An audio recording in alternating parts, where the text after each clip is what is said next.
Okay, before we get to number one, like I said at the end of number two, here are some honorable mentions. And I saw a bunch of bands this year, a bunch of huge bands. I only saw 22, but there's some heavy hitters in here that are not on this list.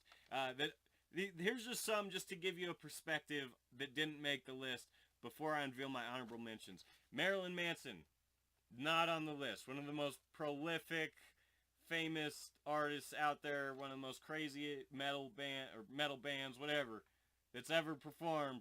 Not on the list. Easton Corbin, pretty solid country singer, got all these hits on the radio. Not on the list. Eddie Money, not on the list. Trans-Siberian Orchestra, not on the list. And Nickelback, yeah, I know, Nickelback, not on the list, so don't worry.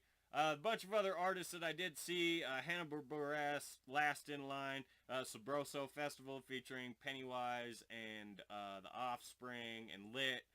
All these not on my list, but I want to mention most of the bands that I did see.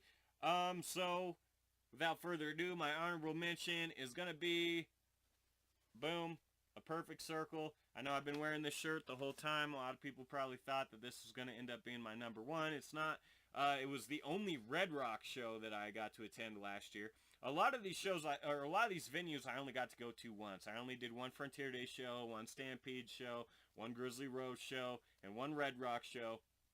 And it was A Perfect Circle, and it was like 2.5 hours of just trippy, awesome music. Maynard is a creature. That's the only way I know how to describe him, just how reclusive he is. And when he comes out and just starts playing, there's nothing else you could do but just watch. And I went to that show with my other brother. He actually took me.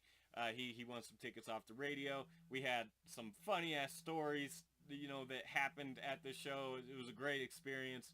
And yeah, it was just solid instrumental playing all the way through, great music, and he actually let us pull our phones out at the end and take some pictures, and Maynard is notorious for banning phones as concerts, so that was pretty cool. So not quite good enough to be in the top 10, but I wanted to mention A Perfect Circle played at Red Rocks, and they fucking killed it, and Red Rocks is another one of the best venues ever, so that's my honorable mention, and here comes my number one pick.